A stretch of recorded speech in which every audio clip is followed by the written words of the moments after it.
Hi there. Sorry I'm late.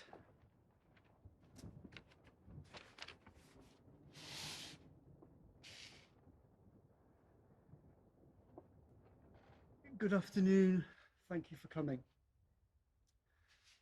Yesterday I gave a full account to the Prime Minister of my actions between the 27th of March and the 14th of April, what I thought and did. And he's asked me to repeat that account directly to you. I know that millions of people in this country have been suffering. Thousands have died.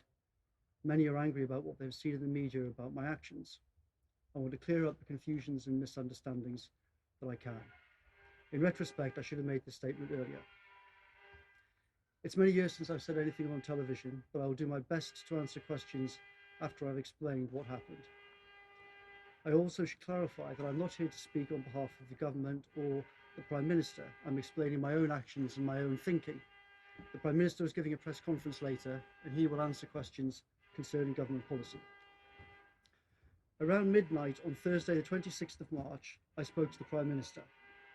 He told me that he'd tested positive for COVID. We discussed the national emergency, arrangements for number 10 given his isolation, and what I would do in number 10 the next day. The next morning I went to work as usual. I was in a succession of meetings about this emergency. I suddenly got a call from my wife, who was at home looking after our 4-year-old child. She told me she suddenly felt badly ill, she'd vomited and felt like she might pass out, and there would be nobody to look after our child. None of our usual childcare options were available. They were alone in the house. After very briefly telling some officials in number 10 what had happened, I immediately left the building, ran to a car, and drove home. This was reported by the media at the time, who saw me run out of number 10. After a couple of hours, my wife felt a bit better. There were many critical things at work, and she urged me to return in the afternoon, and I did. That evening, I returned home and discussed the situation with my wife. She was ill. She might have COVID, though she did not have a cough or a fever. At this point, most of those who I work with most closely, including the Prime Minister himself and others who sit within 15 feet of me every day, either had symptoms and had returned to work or were absent with symptoms. I thought there was a distinct probability that I had already caught the disease. I had a few conflicting thoughts in my mind. First, I was worried that if my wife and I were both seriously ill, possibly hospitalised, there was nobody in London that we could reasonably ask to look after our child and expose themselves to COVID. My wife had felt on the edge of not being able to look after him safely a few hours earlier. I was thinking, what if the same or worse happens to me? There's nobody here that I can reasonably ask to help.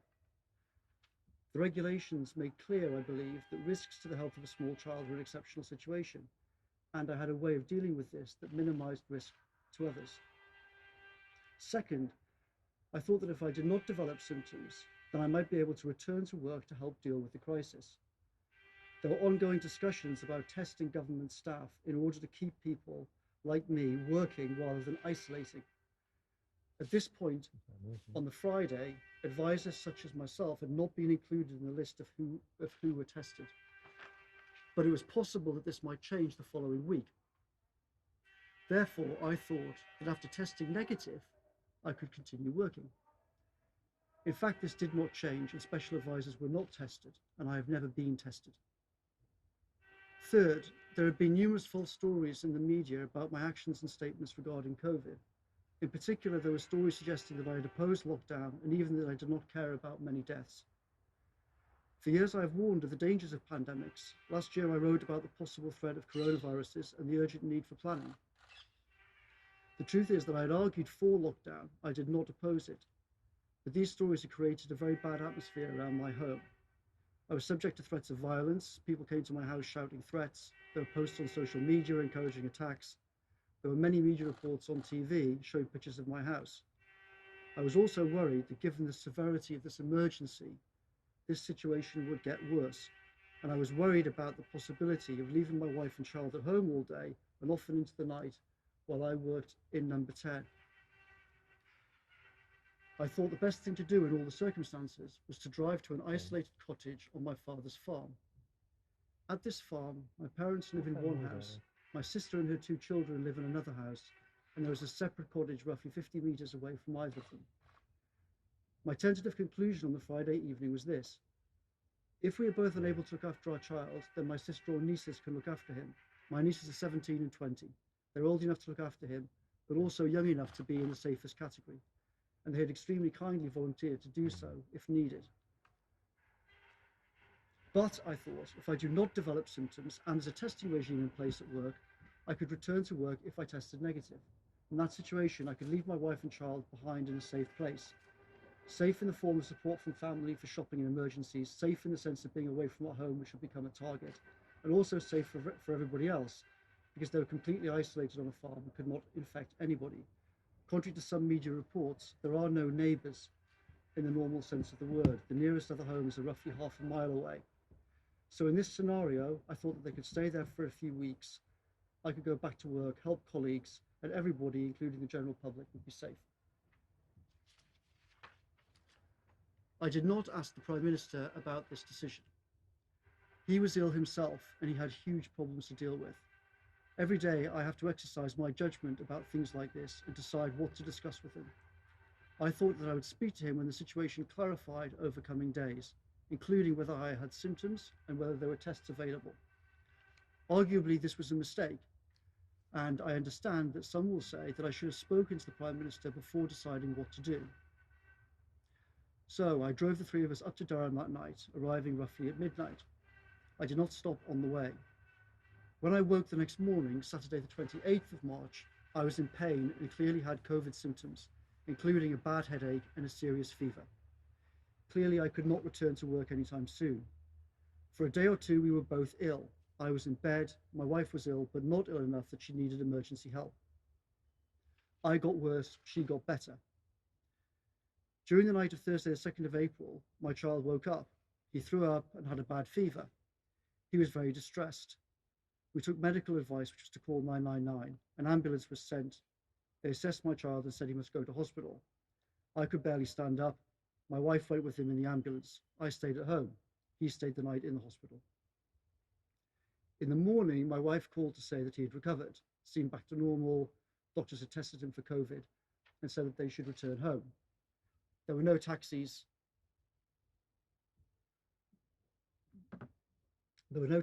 I drove to the hospital, picked him up, then returned home. I did not leave the car or have any contact with anybody at any point on this short trip. The hospital's, I don't know what, roughly 5 miles or something away, 2 miles, 3 miles, 4 miles, something like that. A few days later, the hospital said that he tested negative. After I started to recover, one day in the second week, I tried to walk outside the house. At one point, the three of us walked into woods owned by my father, next to the cottage that I was staying in. Some people saw us in these woods from a distance, but we had no interaction with them. We had not left the property, we were on private land. By Saturday, the 11th of April, I was still feeling weak and exhausted, but other than that, I had no COVID symptoms. I thought that I would be able to return to work the following week, possibly part-time. It was obvious that the situation was extremely serious. The Prime Minister had been gravely ill, colleagues were dealing with huge problems, and many were ill or isolating. I felt like I ought to return to work if possible, given I was now recovering, in order to relieve the intense strain at number 10. On that Saturday I sought expert medical advice. I explained our family's symptoms and all the timings, and I asked if it was safe to return to work on Monday, Tuesday, seek childcare, and so on. I was told that it was safe and I could return to work and seek childcare. On Sunday, the 12th of April, 15 days after I first displayed symptoms, I decided to return to work. My wife was very worried, particularly given my eyesight had seemed to have been affected by the disease. She did not want to risk a nearly 300-mile drive with our child, given how ill I had been. We agreed that we should go for a short drive to see if I could drive safely. We drove for roughly half an hour and ended up on the outskirts of Barnet Castle town. We did not visit the castle, we did not walk around the town. We parked by a river. My wife and I discussed the situation. We agreed that I could drive safely, we should turn around and go home. I felt a bit sick. We walked about 10 to 15 meters from the car to the riverbank nearby. We sat there for about 15 minutes. We had no interactions with anybody. I felt better. We returned to the car. An elderly gentleman walking nearby appeared to recognize me. My wife wished him happy Easter from a distance, but we had no other interaction. We headed home. On the way home, our child needed the toilet. He was in the back seat of the car. We pulled over to the side of the road. My wife and child jumped out into the woods by the side of the road. They were briefly outside. I briefly joined them. They played for a little bit, and then I got out of the car, went outside. We were briefly in the woods. We saw some people at a distance, but at no point did we break any social distancing rules. We then got back in the car and went home. We agreed that if I continued to improve, then the next day we should return to London and I would go back to work. We returned to London on the evening of Monday, the 13th of April, Easter Monday. I went back to work in number 10 the next morning. At no point between arriving and leaving Durham did any of the three of us enter my parents' house or my sister's house. Our only exchanges were shouted conversations at a distance. My sister shopped for us and left everything outside. In the last few days, there have been many media reports that I returned to Durham after the 13th of April. All these stories are false. There is a particular report that I returned there on the 19th of April. Photos and data on my phone prove this to be false, and local CCTV, if it exists, would also prove that I'm telling the truth, that I was in London on that day. I was not in Durham. During this 2-week period, my mother's brother died with COVID. There are media reports that this had some influence on my behaviour. These reports are false. This private matter did not affect my movements. None of us saw him. None of us attended his funeral. In this very complex situation, I tried to exercise my judgment the best I could. I believe that in all the circumstances I behaved reasonably and legally, balancing the safety of my family and the extreme situation in number 10 and the public interest in effective government to which I could contribute. I was involved in decisions affecting millions of people, and I thought that I should try to help as much as I could do. I can understand that some people will argue that I should have stayed at my home in London throughout. I understand these views. I know the intense hardship and sacrifice that the entire country has had to go through. However, I respectfully disagree. The legal rules inevitably do not cover all circumstances, including those that I found myself in. I thought, and I think today, that the rules, including those regarding small children and extreme circumstances, allowed me to exercise my judgment about the situation I found myself in, including the way that my London home had become a target, and all the complexity of the situation. I accept, of course, that there is room for reasonable disagreement about this. I can also understand some people think I should not have driven at all anywhere. But I had taken expert medical advice. It was 15 days after symptoms. I had been told that I could return to work and employ childcare. I think it was reasonable and sensible to make a short journey before embarking on a 5-hour drive to see whether I was in a fit state to do this. The alternative was to stay in Durham rather than going back to work and contributing to the government's efforts. I believe I made the right judgment, though I can understand that others may disagree with that. I've explained all of the above to the Prime Minister. At some point during the first week when we were both sick and in bed, I mentioned to him what I had done.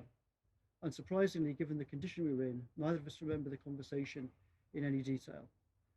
I did not make my movements public at the time. Because my London home was already a target, I did not believe that I was obliged to make my parents' and my sister's home a target for harassment as well. I understand that millions of people have seen media coverage of this issue. I know that millions have endured awful hardship, including personal tragedies, over the past few months, and people are suffering every day.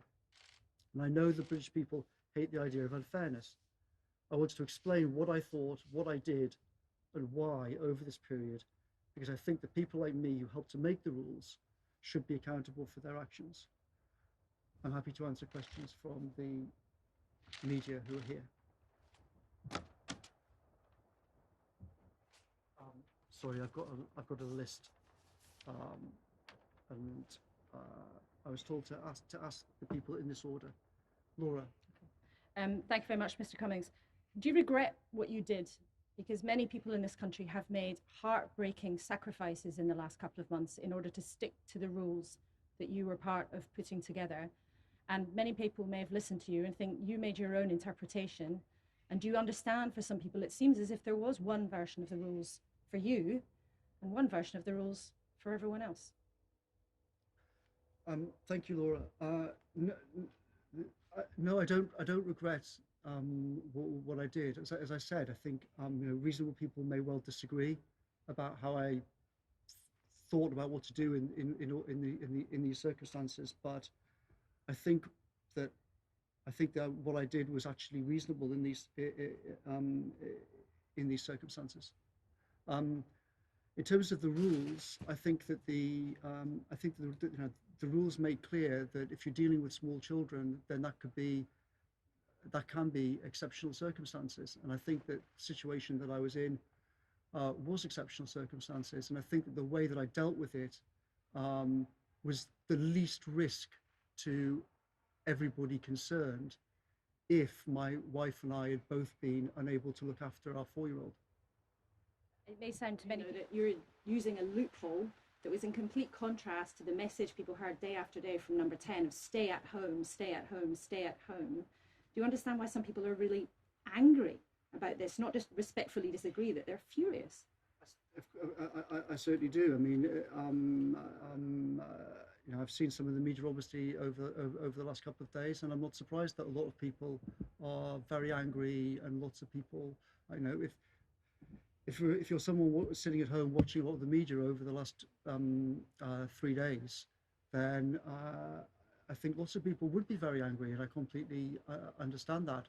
But I hope and think that today, when I've actually explained all of the circumstances about it, I think people will realize this was a very complicated, tricky situation. I was trying to weigh up a lot of different things. Some people might have behaved differently in some ways. As I said, arguably it was a mistake that I didn't call the Prime Minister on the Friday night, and I just did what I thought was the right thing to do. But I have to make decisions like that every day. And yes, I understand that people watching the media could be very upset about what's happened, but I've explained why. Offer any regret, any apology to people who didn't have the ability to make the decisions that you did, who didn't have the resources to do what you did? As I said, I think I've thought a lot about what I did over this period. What things I could have done better with this, what things I could have done better in general with in dealing with the whole crisis. There's definitely a lot of things that I could have done better over the last few months, but I think what I did in this 14 days, I think that I behaved reasonably. Is there anything else you'd like to ask? That's good. Robert.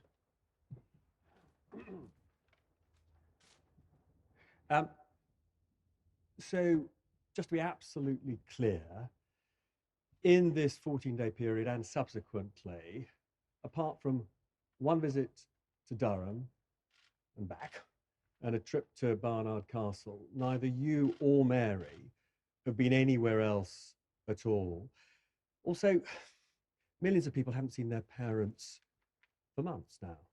Can you just tell us a bit more about the nature of your contact with your parents?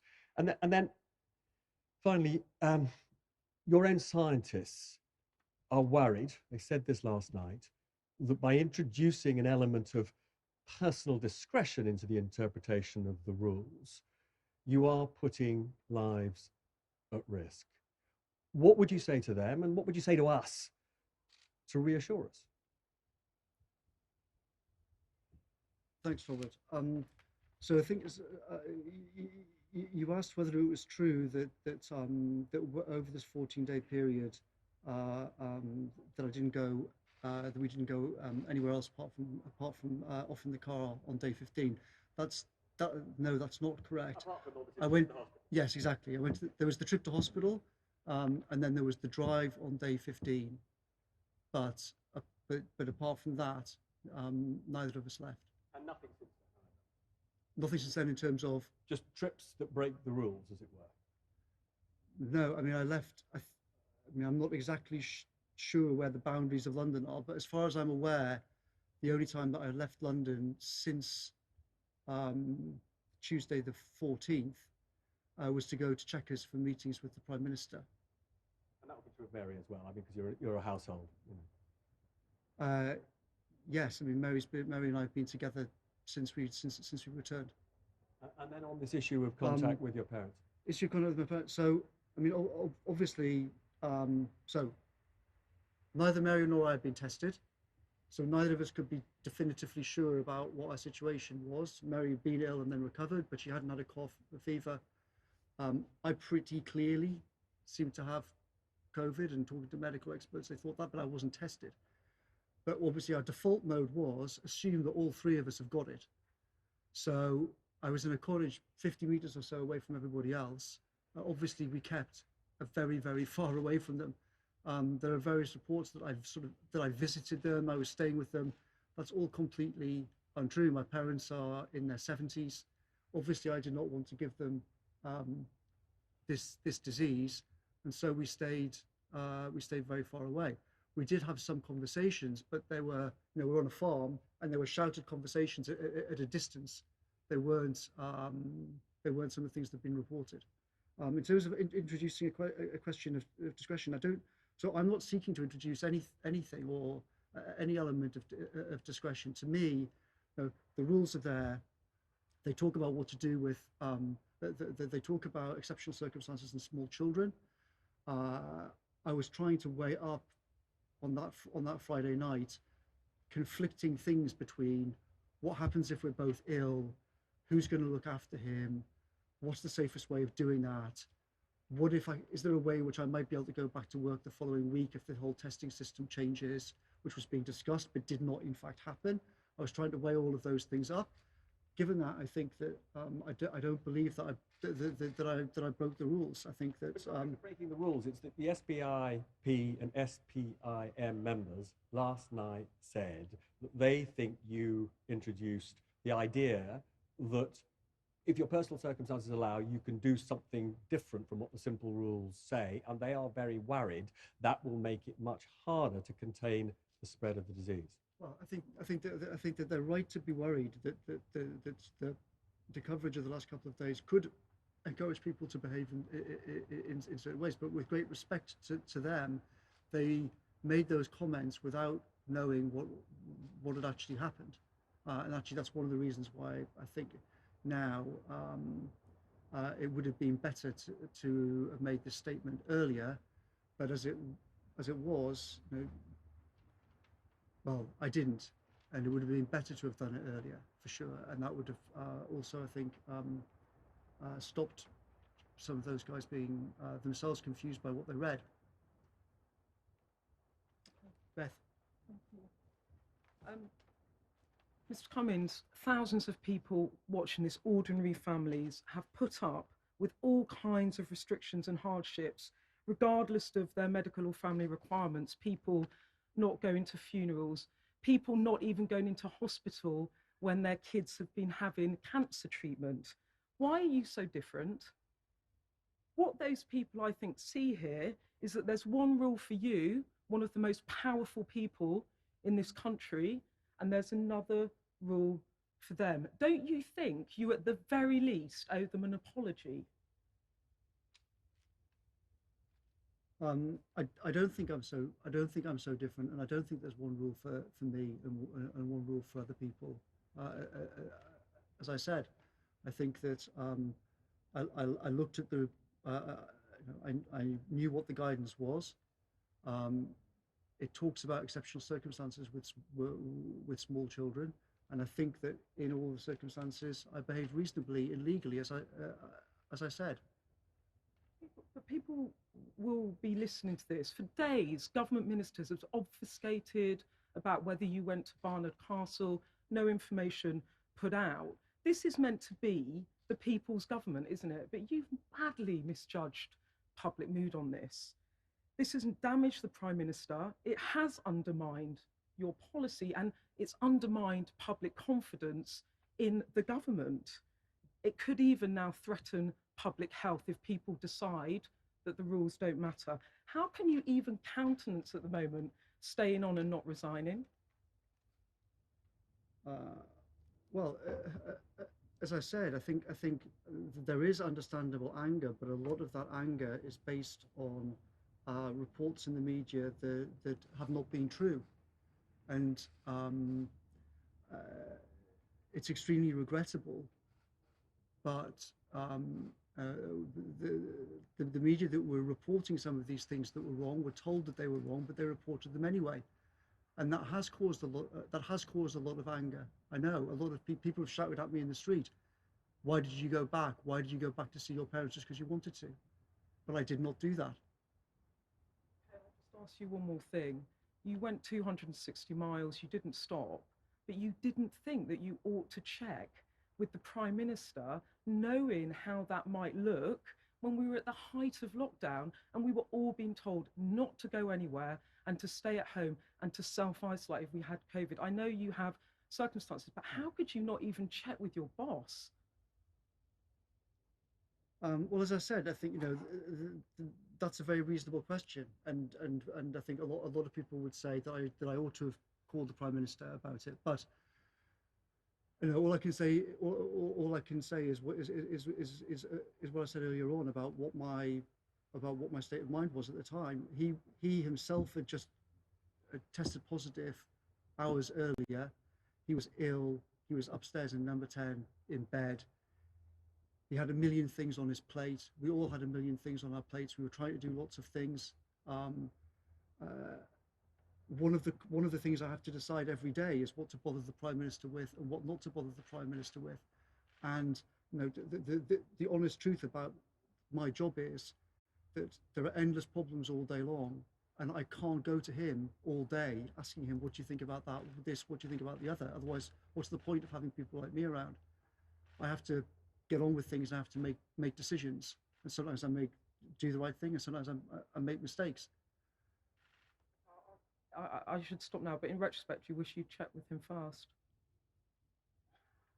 I don't know is the honest truth about that particular thing. Maybe I should have done, but I have to protect his time. There are lots of really big issues that the Prime Minister's time is just about the most valuable commodity that exists in the government. So you have to be very careful about what you go to him with and what you don't go to him with. And I have to make that judgment literally dozens of times a day.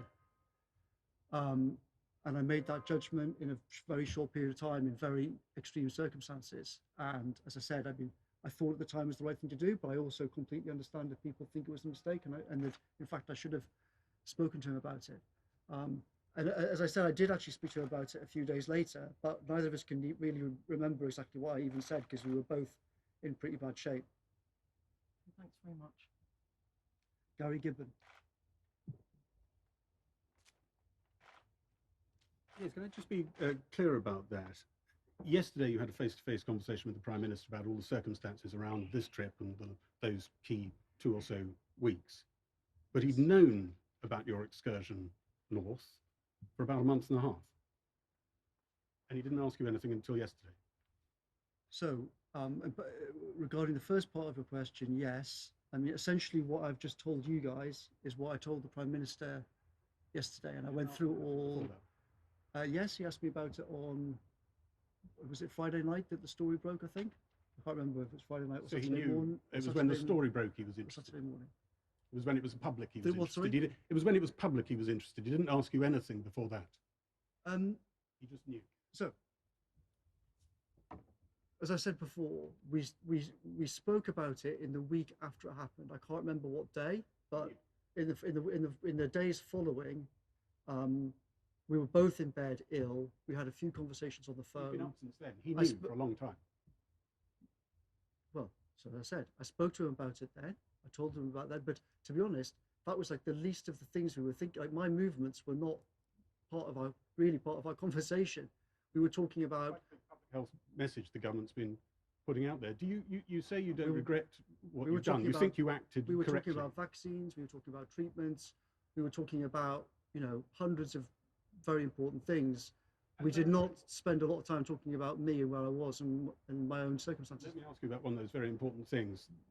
With tracing perhaps kicking off in a big way in the coming weeks, people will be asked to isolate. The public health message will never have been more critical, perhaps. Mm-hmm. Do you think public adherence to those instructions will be weaker or stronger as a result of your recent activities? Well, I hope it won't affect it, and I hope that that now that people know what actually happened, and that some of the false stories that have all been circulating and driving a lot of people, understandably, mad and about it, then I hope that people will realise. You've stood up the central story in this allegation that you drove a very long way from home when everyone was told to be at home. If there was more leeway in these instructions than we thought, why didn't you tell everyone about that? Well, with great respect, Gary. Who else has driven that distance? I'm trying to answer the question. With great respect, it's not just a simple matter in the regulations. The regulations describe various exceptional circumstances where it may not be possible to follow the rules. It doesn't say you must stay at home in all circumstances. It says that there are some circumstances in which you won't be able to follow these rules. And it seemed to me that I was in such an exceptional circumstance, and I was trying to balance all of these very complicated things. People will be staggered to hear you say that when the message was so clear: stay home. Is the fact that the Prime Minister can't do his job without you? The guidance says, if you are living with children, I'm reading out the actual guidance. If you're living with children, keep following this advice to the best of your ability. However, we are aware that not all these measures will be possible. What we have seen so far is the children with corona appear to be less severely affected. It's nevertheless important to do your best to follow this guidance. Now, you know, it's and you know as well as I do that there are that the deputy chief medical officer has discussed this. There's been various discussion about it. If you've got if you've got a child that's 4 years old, and neither of you can look after him, the guidance doesn't say you've just got to sit there. So I think as I've said, I think I behaved reasonably in all of these given all the circumstances and the different things I had to try and weigh up. Jason Groves. Hi. You blame the media for this mess that you've got the government into. Do you accept that whatever legal nicety you may have to say that you haven't broken the letter of these regulations, you've driven a coach and horses with the spirit of them, and that is why people are so cross about it? I don't agree. I think that's not. You don't agree? No, I don't agree. So let's go through it, shall we? I mean, you left London with your wife, who had coronavirus symptoms, completely against the regulations. You're up in Durham, and you decide to go for a drive on a weekend when a few yards from here, the Foreign Secretary that weekend was telling us to stay at home and save lives. You went for a drive, you sat by a river, you went for a walk in the wood. I mean, you may or may not have a way of justifying this to yourself, and possibly there may be some legal loophole. But you've broken the spirit of it, haven't you? No, I don't think that I have. Just to correct one thing, when we left, my wife did not have a cough. She did not have a fever. Those are the two symptoms that were mentioned. She was ill. She'd thrown up, but we didn't. As I said before, we didn't know whether or not she had COVID or not. Secondly, as I said earlier on, the walk in the woods was on private land. I didn't leave our property to go for a walk in the woods, and that's perfectly reasonable behaviour. You stopped on the way back from Castle Barnard. Yeah, I was driving back from Barnard Castle, and my child, the 4-year-old, was in the car seat in the back. He said, "Dad, I need to go to the toilet." We pulled into the side of the road. He jumped out with my wife. I don't think any reasonable person would say that I behaved that's bad behaviour. I mean, you've plainly had a tough time. I don't think anyone would argue with that, but there's lots of other people who've had a tough time. I mean, I'd like to finish by, we had a letter today from Andrew and Sarah in Wiltshire. Their daughter and son-in-law live 10 miles from them, and they've got 2 children. They came down with COVID, and they said, imagine our frustration living so near and yet not being able to help. It was a big sacrifice that we made. And they feel like mugs now. I mean, they want you to resign. Did you offer to resign when you saw the Prime Minister? No, I have not offered to resign. Did you ever consider it? No, I do not. I have not considered it. As I said, I think I think it's reasonable to say that other people would have behaved differently in different ways in this whole situation. But as I stress, I was trying to balance lots of competing things. I mean, if I hadn't worked here, for example, then you could very easily say that, okay, I could just have stayed in an isolated cottage for weeks afterwards. But I was involved in lots of things involving crucial questions of vaccines, trying to get scientists involved in the effort, trying to get money moved, trying to get regulations moved out of the way. And I thought that if I could return to work, then I should seek to return to work. And I would stress that I took expert medical advice before I moved to say, and I actually went through the whole the details of what I've just told you. I went through on the Saturday, the 11th, on day 15. Sorry, is that day 14 or 15? I can't remember now, whatever. But anyway, it's day 14. So yeah, Saturday the 11th. On day 14 is when I took medical advice. That's day 14 of symptoms. And I was told then that you're clear to, I said, can I go back to work Monday, Tuesday? And I was told, yes, given that what you've explained, you are not a danger to the public now, and you can safely go back to work and hire childcare. So given that, I thought that I ought to try and go back to work and try and do what I could in this emergency. Okay, thanks.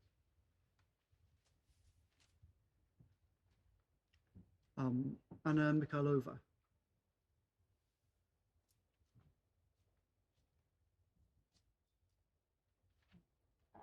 Mr. Cummings, how many miles is it from your house, the house you were staying in Durham, and Barnard Castle, where you went? I don't know how many miles it is. I mean, it's roughly a half-hour drive. Right. So there are people without gardens, never mind access to private land and woodland, who haven't made unnecessary car journeys like that for more than 2 months now. They've been following rules that you helped forge and create.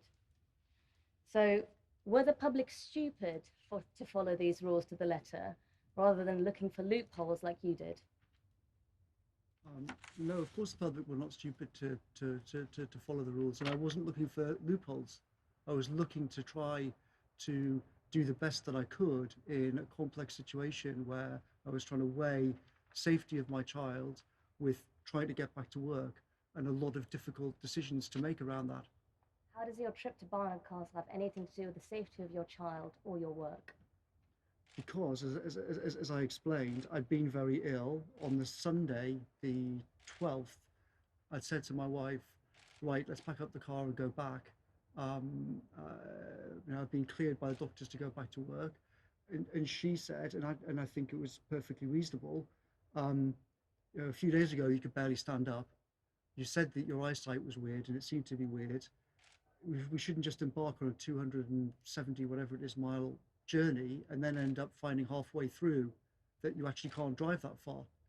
So we should get in the car and make sure and see if you can actually drive. The only way to avoid this problem would have been just to say, well, I'm just going to stay in Durham, which I could have done, but I didn't think was the right thing to do. So it was, one has to make I've been told by expert medical advice that I wasn't a danger to the public, and that I could go back to work in number 10 Downing Street on the Monday, Tuesday, and therefore I was trying to do that in the safest way possible.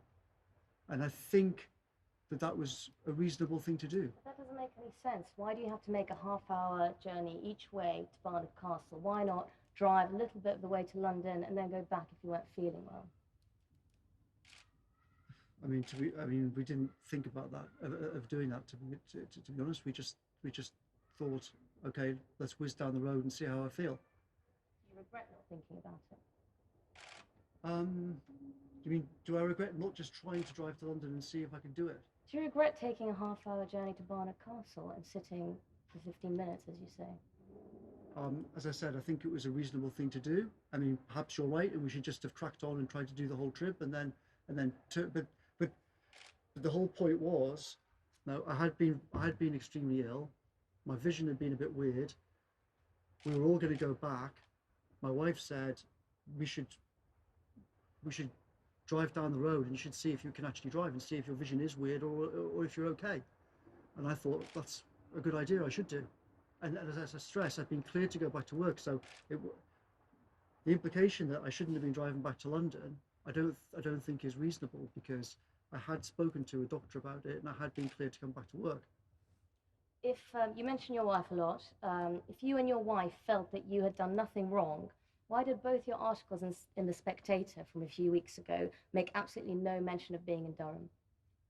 Because as I said, my house in London was already and is now the subject of some very unpleasant actions. And why on earth would I mention another house that I was in, where I've got two elderly parents and other relatives living there, who now today also have a lot of unpleasant things going on around their house too? I don't think I was obliged to do that. Why write such a detailed article at all? My wife's a writer. I mean, I don't tell her what to do. You did too. What, sorry? You wrote one too. You're not a writer. I wrote a few sentences about her, about what it was like to be with Mary.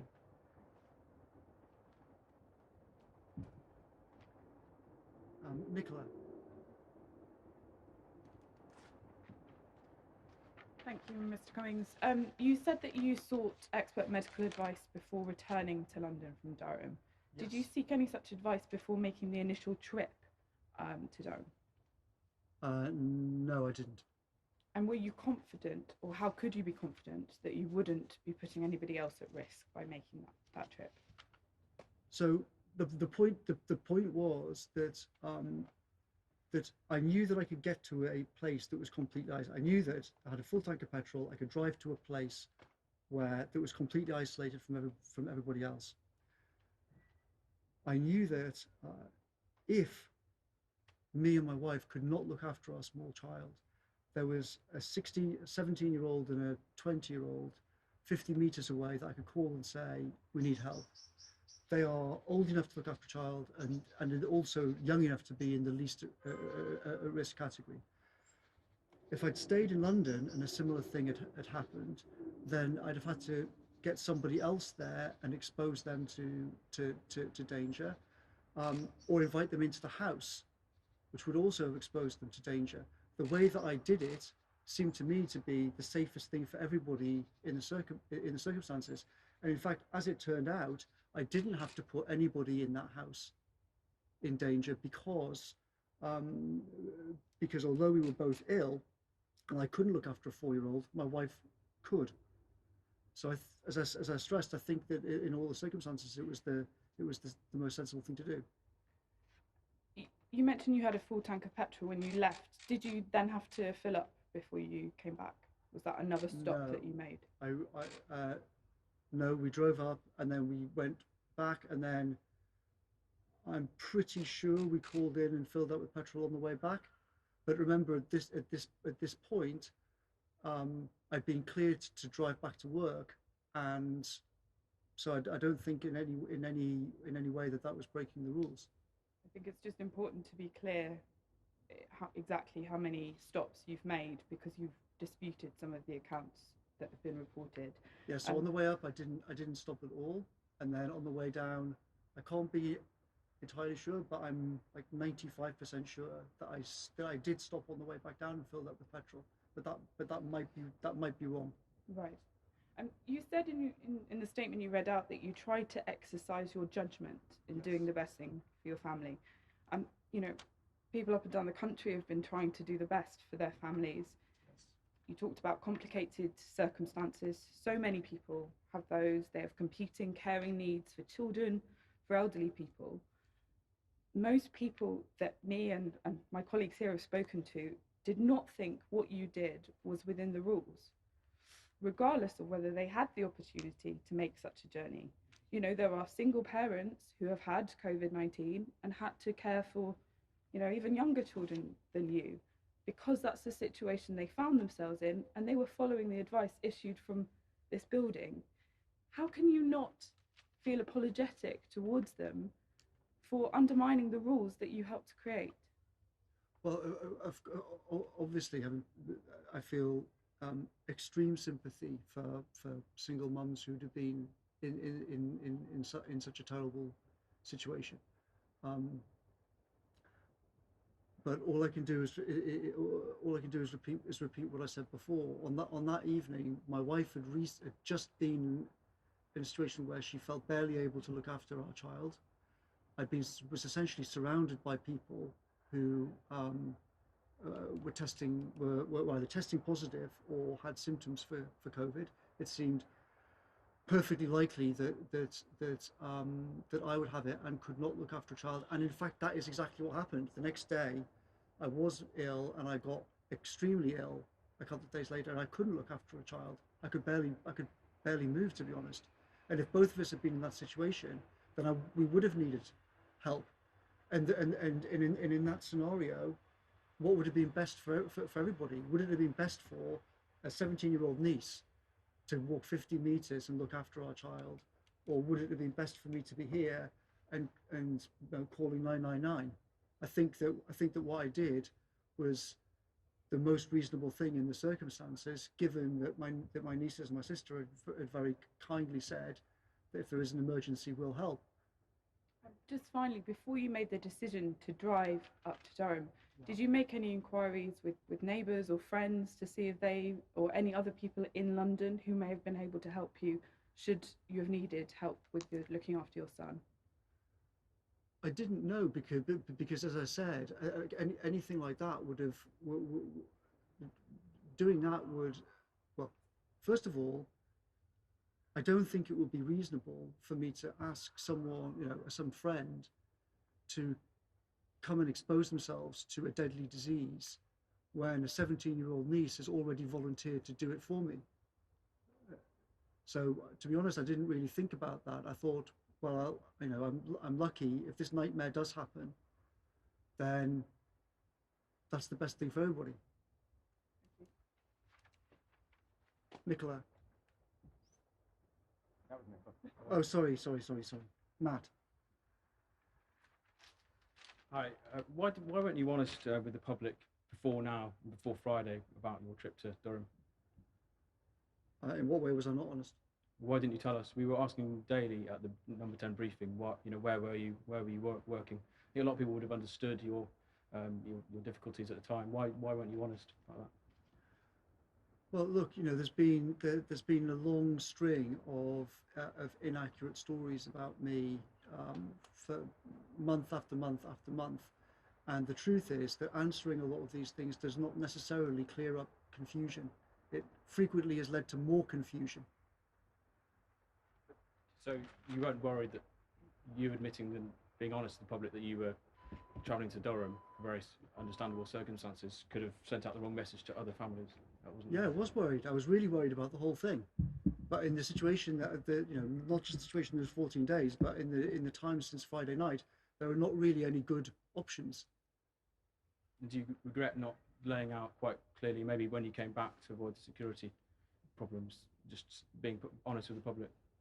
Yes, I do. As I said, I think at the beginning of my statement, I think in retrospect, it would have been better to set this out earlier on.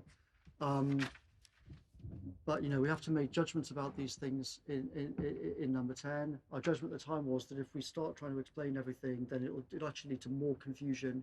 That often happens around here. But now, there's been all of these reports about, did I go back a second time? Did I go back on the 19th of May? Was there a third visit?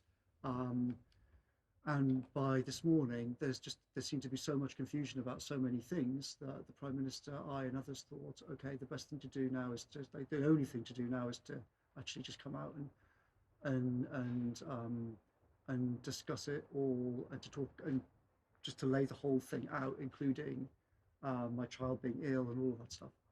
Regardless of whose fault it is, I mean, this whole episode is already having an impact on people's behaviour. Government scientists are warning more people will die. the police are warning that it's going to make their job harder. I mean, regardless of whose fault it is, why shouldn't you resign and draw a line under it and hope to regain the government's control of this pandemic?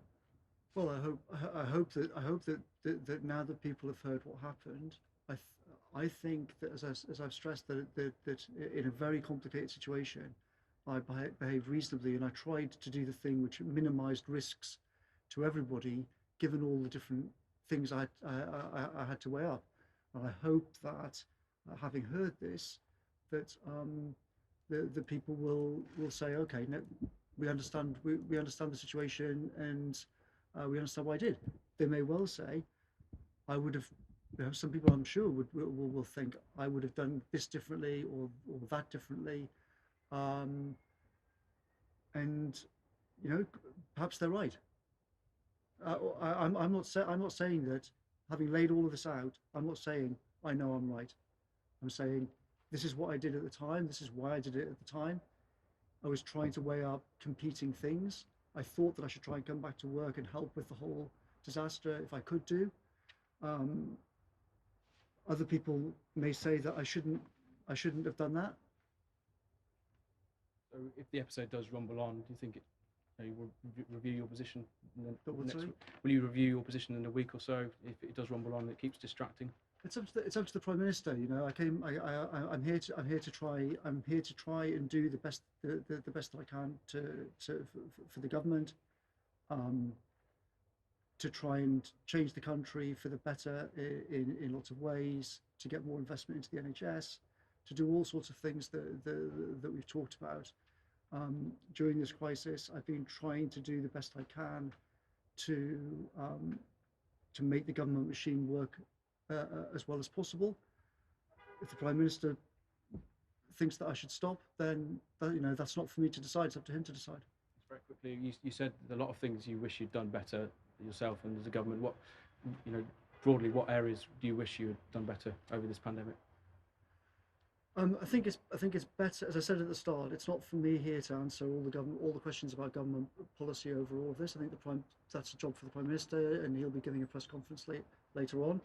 What I was saying was, I know that I've made mistakes in dealing with this thing going right back to January.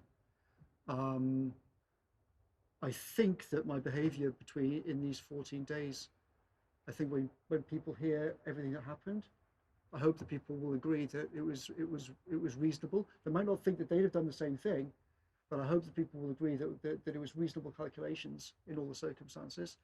And I don't think what I did in these 14 days was a mistake, but I certainly made a lot of other mistakes, and I make mistakes every day. Caitlin.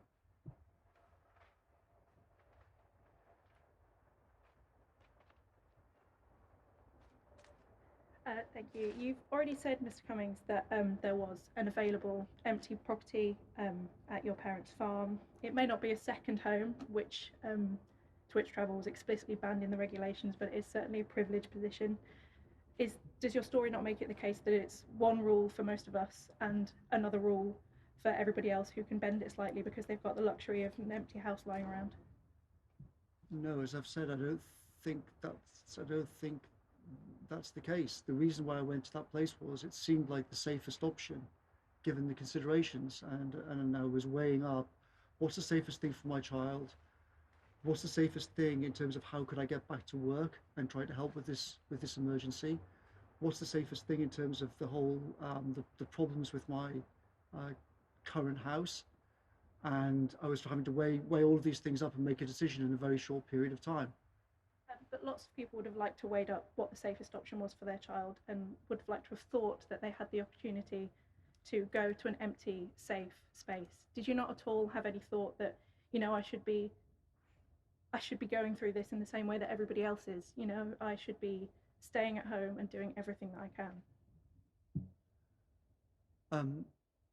I mean, obviously, I thought. Well, I'm not sure that I can really usefully add to what I've already said. I think I've explained what my thought process was. I was trying to balance these three things about the safety to my child, and I stressed the point about it wasn't that it was some nice place to be. If you've been there, you'd see that it's sort of concrete blocks. It's the point about it was not that it was a nice place to be, but that it was the safest place to be in the circumstances, and it meant that I didn't have to expose other people to risk unless I absolutely had to in a critical emergency. And I thought that the regulations, as I stressed, the regulations say we are aware that not all these measures will be possible if you're living with children. And I had a wife who'd already said, she was close to not being able to look after a child. I was thinking, this might be me tomorrow. In fact, it was me tomorrow. What do I do then? And I think,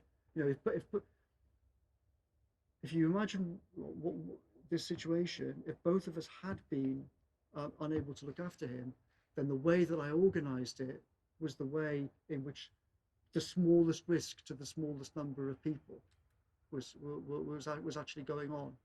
And given that and the other things I was also thinking about, I think it was a reasonable thing to do. But as I stress, I can understand that some people might say, it's your own fault if people are making threats at your house. That's not a good reason to leave. We've all had to stay. Other people are going to make their own judgments about this whole thing. I don't think there's much more I can say.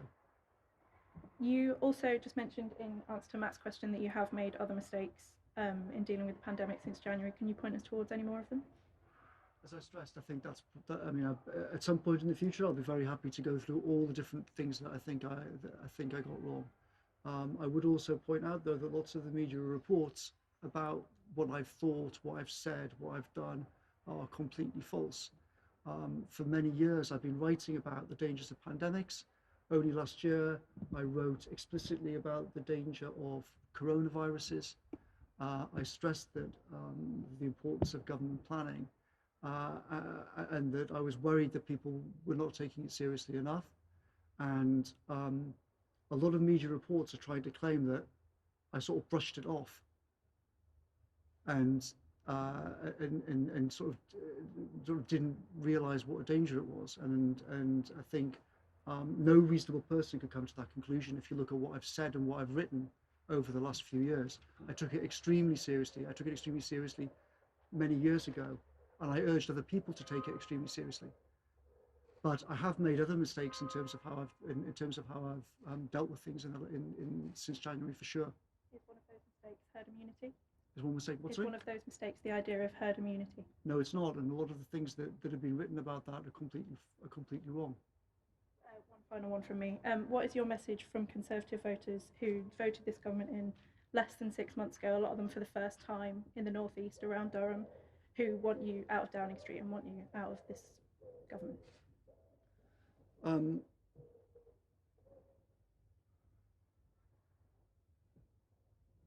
What's my message to them? Well, I think I've made mistakes in how I've dealt with this, all sorts of things in government. I don't think I made a mistake about these 14 days that are in question, and I would I would stress to people that they should not believe everything they read in the newspapers or everything they see on TV, because lots of the things that are reported are not in fact the case. I hope that I've set out today what the actual facts of it are, and I hope that people will think that even if they disagree with me, that I behave reasonably in these circumstances. Thank you. Would anybody else like to ask any questions? Sure thing, Anna. Just going back to what you said about Barnard Castle, could you point us to where in the guidance in the rule book it says that it's okay to make a practice drive journey and then get out and sit somewhere? Well, after recovering from this disease, my job is one of the jobs that the rules say you should go back to work if you can do. This isn't about your work. Please point us to the guidance that allows that practice drive. Well, with respect, I think it's very relevant, because I was allowed to drive back to London and go back to work. So This isn't about your drive to London. This is a drive. You said it's to test if your vision was okay and if you're okay behind the wheel, which sounds reasonable. yeah. Then you didn't just go for a drive to check. You went to a beautiful nature spot and sat outside for, you said, 15 minutes. Well, I think that, to be honest, the state that everyone was in, this was nothing to do with a beauty spot. And contrary to lots of the reports, I wasn't sightseeing. I did not go to the castle. I wasn't walking around. There are lots of things that have been said about this that are not true. We just went for a test drive, drove south, and ended up pulling in by the side of the road by a river on the outskirts of town. And my wife and I discussed it and said, okay, you can drive, this feels safe, let's go back, and tomorrow we'll pack the car up and go back to work. As I say, I was entitled to go back to work, I was encouraged to go back to work, and I think going back to work was the right thing for me to do. But I think it's also reasonable to try and do it safely, for me, and for the family that I'm driving, for everybody else on the road as well. Robert. Isn't Anna's fundamental point? This is not really about legality. It is about the extent to which all of us can exercise personal judgment about how to implement the rules. And, I suppose we're epidemiologists and behavioural scientists, and they are very, very worried at this critical juncture. What you have done by your example is to say to people, if you feel that there are special circumstances, you don't have to follow the rules. So, for example, quite soon, many of us are going to be getting a telephone call from a contact tracer saying you have been in contact with somebody who's got symptoms, stay at home for 14 days. And many people say, I'm absolutely certain I haven't got any symptoms. If I don't go to work, I'm not going to make money, my family is going to be put at risk. I'm just going to follow my own judgment. Now, lots of people do that. Contact tracing is not going to stop the spread of the virus. Mm-hmm. So, yes, it's true that various scientists have said, oh, well, we think that what Mr. Cummings did might cause problems. But I would stress that a lot of the things which they think I did not do. There have been, yes, but with great respect, Robert, you are allowed to exercise judgment. The rules explicitly say that, as I stressed to you before, the rules explicitly say that when you're living with small children, you have to exercise your judgment in that situation. That's what the rules say. The rules are not millions of pages long explaining exactly what you do in every possible circumstance. And if we try to write rules like that, then they could easily cause more trouble rather than less trouble. So of course people have to make judgments about these things. Some of the people who said that what I did is encouraging people to behave badly are doing so thinking that that as per various media reports that I went to stay with my parents. I did not in any meaningful sense stay with my parents. I was not in the same house as my parents. I never went into the same house as my parents. It's not true to say I went to visit with my parents. It's not true to say that my parents helped me with childcare. All of these things have been reported. That is not the case. That is not what happened.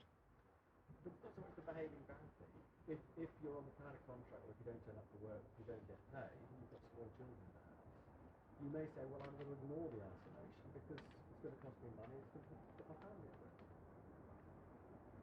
Well, with respect, that situation does not apply to me, and that's not what I was saying. No, it doesn't apply to you. What I'm saying is, by the moment you introduce an element of I've got to protect my family, the risks become that less clear and obvious.